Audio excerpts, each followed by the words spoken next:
ನಮ್ಮ ಬೆಳಗಾವಿ ಜಿಲ್ಲೆಯಲ್ಲಿ election commission of India ಹಾಗೂ ಚೀಫ್ ಎಲೆಕ್ಟ್ರಲ್ ಆಫೀಸರ್ ಅವರ ನಿರ್ದೇಶನದಂತೆ ನಾವು ಹಿಂದಿನ ಒಂದು ತಿಂಗಳಿಂದ ಸ್ಪೆಷಲ್ ಇಂಟೆನ್ಸಿವ್ ರಿವಿಷನ್ ಕಾರ್ಯವನ್ನು ಎಲ್ಲ ಮತಗಟ್ಟೆಗಳಲ್ಲಿ ನಾವು ಮಾಡ್ತಾ ಬಂದಿದ್ದೀವಿ.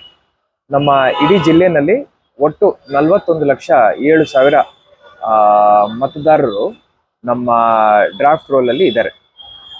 ಅದರ ಪೈಕಿ ಇಲ್ಲಿ ಮಠ 41,07,000 ಪೈಕಿ ನಾವು ಇಲ್ಲಿ ತನಕ 35,88,759 ಅಂದರೆ ಆಲ್ಮೋಸ್ಟ್ 88% ನಮ್ಮ ಕಡೆ ಇರುವಂಥ ಮತದಾರರ ಪೈಕಿ ನಾವು ಎನ್ಯೂಮರೇಷನ್ ಫಾರ್ಮ್ಸ್ನ ಡಿಸ್ಟ್ರಿಬ್ಯೂಟ್ ಮಾಡಿ ಮತ್ತೆ ಸೈನ್ಡ್ ಎನ್ಯೂಮರೇಷನ್ ಫಾರ್ಮ್ಸ್ನ ಕಲೆಕ್ಟ್ ಮಾಡಿಕೊಂಡು ಅದನ್ನು ಡಿಜಿಟಲೈಸ್ ಮಾಡಿ ಹಾಗೂ ವೆರಿಫೈಯು ಮಾಡಿ ಮುಗಿಸಿದ್ವಿ.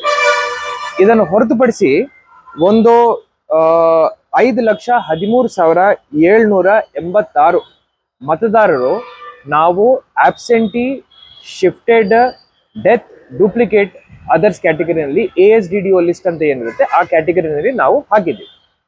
ಇದು ಹಾಕೋ ಮುಂಚೆ ಎಲ್ಲ ನಮ್ಮ ರೆಕಗ್ನೈಸ್ಡ್ ಪೊಲಿಟಿಕಲ್ ಪಾರ್ಟೀಸ್ ಪದಾಧಿಕಾರಿಗಳಿಗೆ, ಜಿಲ್ಲಾ ಮಟ್ಟದ ಪದಾಧಿಕಾರಿಗಳು ಹಾಗೂ ತಾಲೂಕು ಮಟ್ಟದ ಪೊಲಿಟಿಕಲ್ ಪಾರ್ಟೀಸ್ ಅಧ್ಯಕ್ಷರಿಗೂ, ತಳಮಟ್ಟದಲ್ಲಿ ಬೂತ್ ಲೆವೆಲ್ ಏಜೆಂಟ್ಸ್ಗೂ ಈ ಪಟ್ಟಿಯನ್ನು ನಾವು ಫಸ್ಟ್ ಆಫ್ ಆಲ್ ಅವರಿಗೆ ಕೊಟ್ಟಿದ್ದೀವಿ.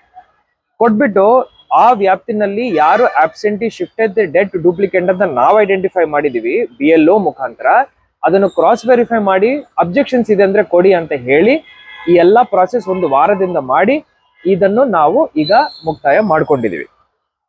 ಇನ್ನು ಬಾಕಿ ಉಳಿದಿರುವಂತ ಟು ಬಿ ಡಿಜಿಟಲೈಸ್ಡ್ ಪ್ರಕರಣಗಳು ಬರೇ 4,455 ಅದು ಇವತ್ತು ಮಧ್ಯಾಹ್ನದೊಳಗಡೆ ಮುಗಿಸ್ತೀವಿ. ಇದನ್ನು ಹೊರತುಪಡಿಸಿ ಒಂದು ನ್ಯೂನತೆಯನ್ನು ಬಹಳ ಚೆನ್ನಾಗಿ ನಾವು ಲಾಸ್ಟ್ 5 ದಿವಸದಿಂದ ಟ್ಯಾಕಲ್ ಮಾಡ್ತಾ ಇದ್ದೀವಿ. ಇದು ಅನಾಮಲೀಸ್ ಅಂತ. ಅನಾಮಲೀಸ್ ಅಂದ್ರೆ ನಾವು ಏನು ಮ್ಯಾಪಿಂಗ್ ಮಾಡ್ತೀವೋ ಅದರಲ್ಲಿ ಲೋಪದೋಷಗಳು. ಉದಾಹರಣೆಗೆ 2002 ಲಿಸ್ಟ್ಗೆ 2025-26 ಲಿಸ್ಟ್ಗೆ ನಾವು ಹೋಲಿಸುವಾಗ ನಮ್ಮ ಹೆಸರಲ್ಲಿ ಸ್ಪೆಲ್ಲಿಂಗ್ ತಪ್ಪಿರ್ಬೋದು. 2002 ಲಿಸ್ಟಲ್ಲಿ ಒಂದು ಸ್ಪೆಲ್ಲಿಂಗ್ ಇರ್ಬೋದು, ಈಗ ಒಂದು ಸ್ಪೆಲ್ಲಿಂಗ್ ಇರ್ಬೋದು.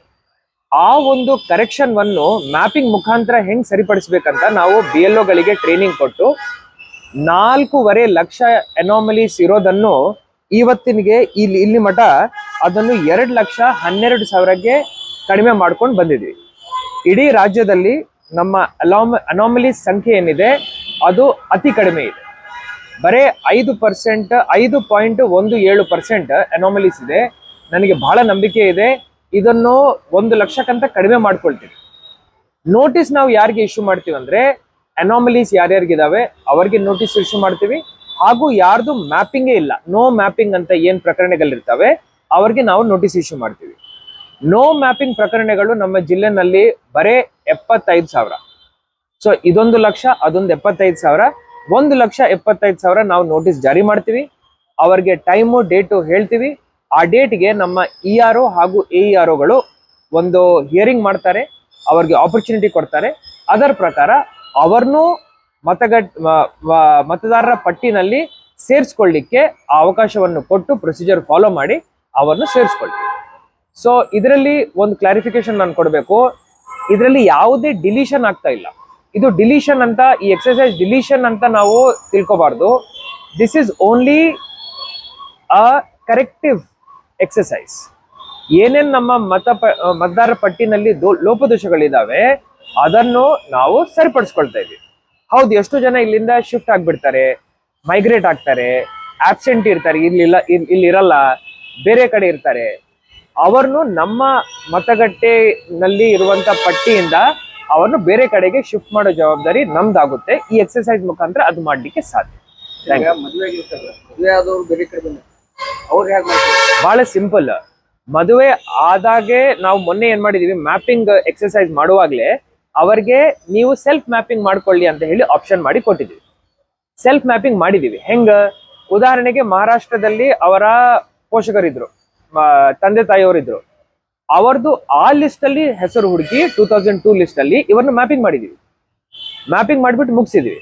ಉದಾಹರಣೆಗೆ ಅವರ ಹೆಸರು ಈಗ ಒಂದಿದೆ, ಮದುವೆ ಆಗೋ ಮುಂಚೆ ಒಂದು ಹೆಸರಿತ್ತು, ಅವಾಗ ಏನ್ ಹೇಳಿದೀವಿ ಅಂದ್ರೆ ಮ್ಯಾಪಿಂಗ್ ಮಾಡುವಾಗ ನೀವು ಸೆಲ್ಫ್ ಮ್ಯಾಪಿಂಗ್ಗೆ ಹೋಗ್ಬೇಡ, ಆವಾಗ ಸ್ಪೆಲ್ಲಿಂಗ್ ಅಲ್ಲಿ ಎರರ್ ಬರುತ್ತೆ.